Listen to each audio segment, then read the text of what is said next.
BJP চৰকাৰ আঁতৰাবই লাগিব। মুখ্যমন্ত্ৰী হিমন্ত বিশ্ব শৰ্মা নিজকে ৰজা বুলি ভাবে নেকি? আগৰ ৰজা মহাৰাজৰ নিচিনাকৈ ৰজাৰ ইচ্ছামতে চব হয় নেকি? ৰাজ্যত আইন প্ৰশাসন নোহোৱা হৈ পৰিছে।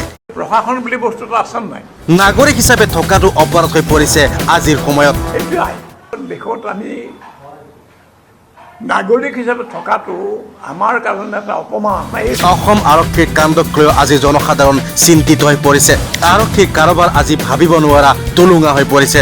সাংবাদিক দিলৱাৰ হুছেইন সন্দৰ্ভত সৰব হোৱা দেখা পোৱা গ'ল হীৰেন গোহাঁই। সংবাদ মেল পাতি হীৰেন গোহাঁইৰ বিস্ফোৰক। ৰজা মহাৰাজাৰ দিনৰ দৰে চলিছে শাসন।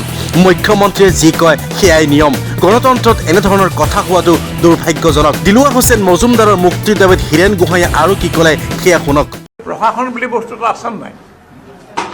আগৰ ৰজা মহাৰাজৰ নিচিনাকৈ ৰজাৰ ইচ্ছামতে চব হয় নেকি? কোনো ধৰণৰ নিয়ম নীতি আচলতে নাই। চিফ মিনিষ্টাৰে যিহকে ভাবে সেইটোৱে নিয়ম, সেইটোৱে আইন। দেশত আমি নাগৰিক হিচাপে থকাটো আমাৰ কাৰণে এটা অপমান। এই চৰকাৰটো গুচাবই লাগিব। প্ৰশাসন বুলি বস্তুটো আছে নাই? আগৰ ৰজা মহাৰাজৰ নিচিনাকৈ ৰজাৰ ইচ্ছামতে চব হয় নেকি? এইটো গণতন্ত্ৰ। গণতন্ত্ৰটো এই ধৰণৰ কথা হ'ব নোৱাৰে। নিয়ম আছে। আৰু পুলিচৰ কাৰবাৰটো মই ক'বলৈ বাধ্য হৈছোঁ, যিখন নটিচ শেষত মানে আমাৰ দিলৱাৰক দিয়া হ'ল, তাত দুটা কথা লিখা আছে যে দিলৱাৰে এই মেনেজিং ডাইৰেক্টৰজনৰ এপেক্স কোঅপাৰেটিভ বেংকৰ মেনেজিং ডাইৰেক্টৰ তালৈ গৈ তেওঁক বোলে সাংঘাতিক ধৰণে গালি গালাজ কৰিছে, অপমান কৰিছে। তাৰ ফলত মানসিক যন্ত্ৰণাত বেচেৰা একেবাৰে। এই মানসিক যন্ত্ৰণাটো কি কাৰণে হৈছে তেওঁৰ?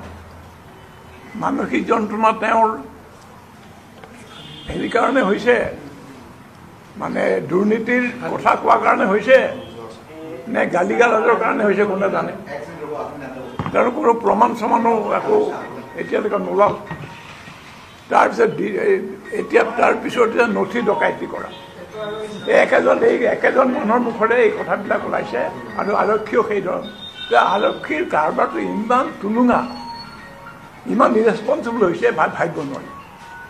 যে কোনোবা এজন মানুহে ক'লে যে অমুক আহি পেলাই মই মোক এইটো কৰিলোঁ, লগে লগে মানুহজনৰ বিষয়ে সেইটো লিখি পেলাই কোনো তদন্ত নকৰাকৈ মই এইটো কৰা উচিত হ'ব নেকি?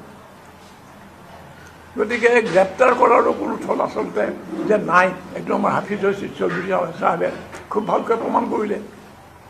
গতিকে ইয়াত মানে এটা মগেৰ মুল্লুক বুলি যে বঙালীত কয়, এইটো কথা হৈছে। কোনো ধৰণৰ নিয়ম নীতি আচলতে নাই। চিফ মিনিষ্টাৰে যিহকে ভাবে সেইটোৱে নিয়ম, সেইটোৱে আইন। এনেকুৱা দেশত আমি নাগৰিক হিচাপে থকাটো আমাৰ কাৰণে এটা অপমান। আমি এই অপমানটো সহ্য কৰিব নালাগিব।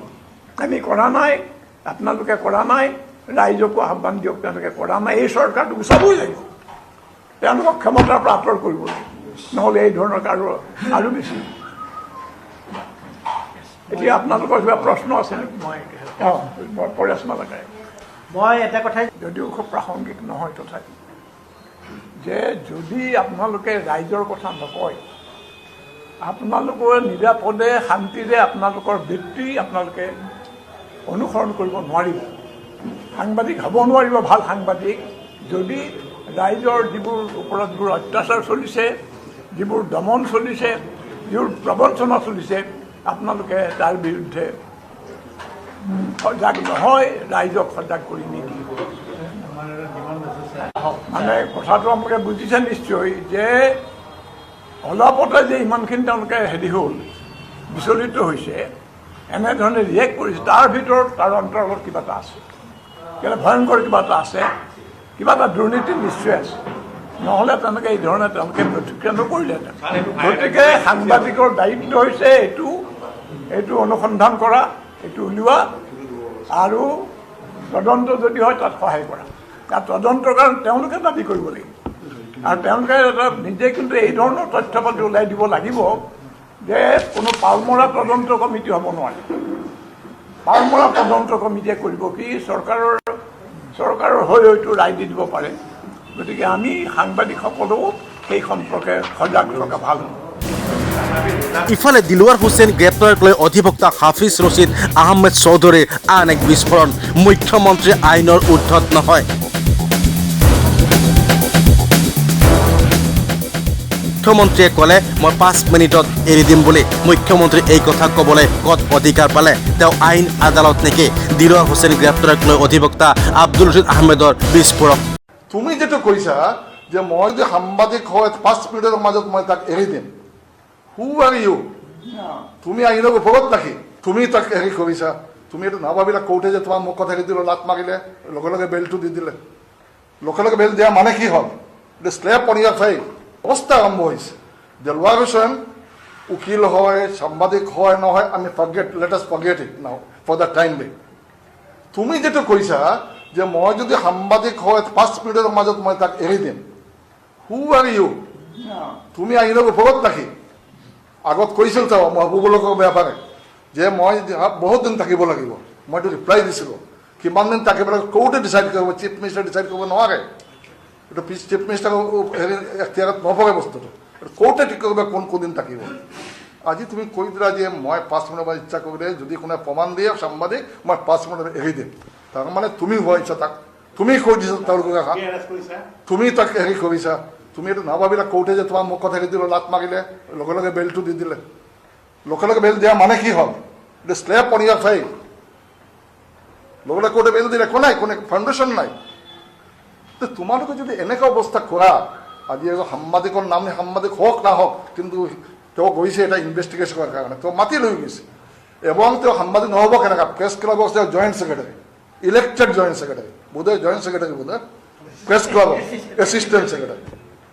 যদি প্ৰেছ ক্লাবৰ সাংবাদিক নহয় এছিষ্টেণ্ট কেনেকুৱা হ'ল? বুট কেনেকুৱা দিলে এওঁলোকে? কেনেকুৱা মেম্বাৰ হ'ল? কেনেকুৱা বুট খেলিব লাগিলে? বুটাৰ লিষ্টৰ নাম কেনেকুৱা আহিছে তাত? সিটো ডি বুটাৰ নহয়, যে ডি বুটাৰ হ'লে বুজিলোঁ হৈছে ডি বুটাৰ হৈ গৈছে। তাৰমানে তোমালোকে কৰিছা কি আৰম্ভ কৰিছা এইটো? আজি আমি আহিছোঁ, আমাৰ ছাৰ আহিছে, আমি আহিছোঁ চিভিল ছ'চাইটিৰ মানুহবোৰ আপোনালোকৰ লগত to show' our solidarity with you. আৰু আপোনালোকে আমাক আপোনালোকে এতিয়া গম পালে যে কাৰ লোক কেনেকুৱা কৰি আছে। এতিয়া সাংবাদিকৰ হাত দেওয়াৰ কাৰণে আপোনালোকে কৈছে, আমি ধন্যবাদ জ্ঞাপন কৰিছোঁ যে আপোনালোকে ৰিয়েলাইজ কৰিছে। আৰু অসমৰ সাংবাদিক আমিতো বিভিন্ন জেগাত, মই গৈছোঁ, ছাৰ গৈছোঁ, বিভিন্ন জেগাত ৱৰ্ল্ডৰ বাহিৰত গৈছোঁ। অসমৰ সাংবাদিকৰ এটা নিৰপেক্ষতা আছে। কিন্তু আমি দেখিছোঁ অসমৰ সাংবাদিক যেতিয়াই গণতন্ত্ৰ সংকটত পৰে আমি অসমৰ সাংবাদিকক পাইছোঁ। এটা দুটা বাদ দিওঁ, এইটো আমি ইমান হেৰি নকৰোঁ, জ্ঞান নকৰোঁ। তো আমাৰ 99% সাংবাদিক আমাৰ গণতন্ত্ৰৰ পক্ষ থাকে। আজি আপোনালোক হেৰিত পৰিছে, আমি আপোনালোকৰ লগত আছোঁ। আমি পৰিলে আপোনালোকে আমাৰ লগত আৱাজ উঠাব। আৰু এই আন্দোলনটো আমি আজি বহিছোঁ, ফাৰ্ষ্ট টাইম এটা হেৰি কৰিছোঁ, আমি বহি কথা পাতিম, ফিউচাৰ আমি কিবা কৰিব পাৰোঁ না নাই, ছাৰৰ লগত আলোচনা কৰিব। আমি 4টা সংগঠন আজি আহিছোঁ, আমি আলোচনা কৰি আমি ঠিক কৰিম আমাৰ পৰা আমি কিমান কৰিব পাৰোঁ। আৰু আপোনালোকে আমাক কিমান হেৰি পাব, যিমান সহযোগিতা লাগে আমি ৰেডি।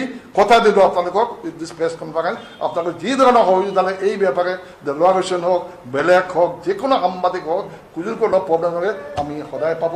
আইন হিচাপে, আইনৰ ছাত্ৰ হিচাপে আপোনাক ক'লোঁ, ইয়াতে মই ৰাজনীতি হিচাপে অহা নাই, আইনৰ ছাত্ৰ হিচাপে আহিছোঁ, চিভিল ছ'চাইটিৰ প্ৰেচিডেণ্ট হিচাপে আহিছোঁ। মই আপোনালোকক অনুৰোধ কৰিছোঁ যে